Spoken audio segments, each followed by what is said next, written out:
Vítaj pri ďalšom recepte. Tento raz to budú ňoky s cuketou, kaparami a parmezánom. Tak poď variť so mnou.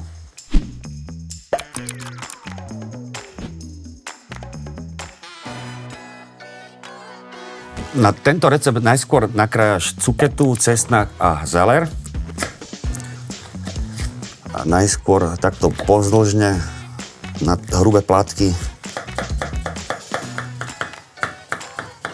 Vodu na ňoky som dal variť a zohrieš si panvicu. Na panvicu naleješ olivový olej. No a kým sa ti zohreje, tak pokračuješ s krajaním cesnaku. Najskôr ich rozpúč a nasekaj na drobno. Pár stoniek zeleru.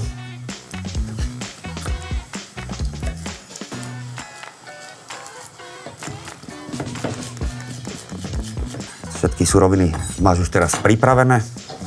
Panvica je zohriata. Začneš s cuketou a necháš takto chvíľu opekať. Popri tom môžeš osoliť, okoreniť.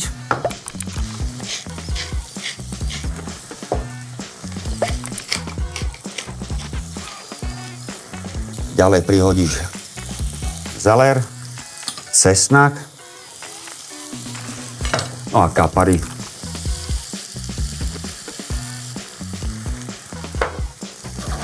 Necháš chvíľu restovať, kým vlastne táto zmes získa peknú zlatistú farbu. Kým čakáš, klikni na odber a budeš dostávať viac takýchto receptov. Voda na ňoky sa varí. Vyberieš si ňoky. Je dobré si prečítať čas, ako dlho sa má variť. Tieto sa varia 2 minúty, čiže veľmi rýchlo. Premiešaš. Pridaj kúsok masla, to znamená nejakých 30 gramov, 1 lyžica a nechaj pekne rozpustiť.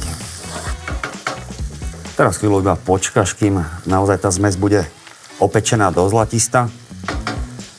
Ňoky sú uvarené, zistíš to presne tak, že vyplávajú na povrch.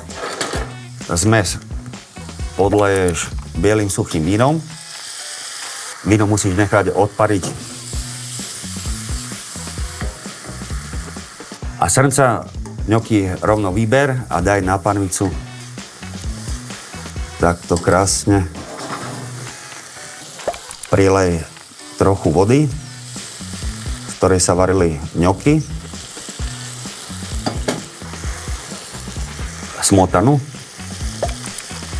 Smotanu na šľahanie. Na záver ešte poriadne premiešaj. A môžeš začať podávať. Najlepšie je to servírovať do hlbokého taniera. Jednoduchým spôsobom. Porciu, akú si praješ, veľkú alebo stredne veľkú, naložíš do hlbokého taniera. Navrch pridaj ešte čerstvú, umytú a osušenú rukolu.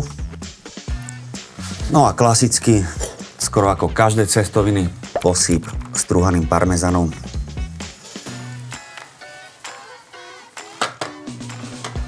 A takto fantasticky môže vyzerať aj jednoduché jedlo. Prajem ti dobrú chuť.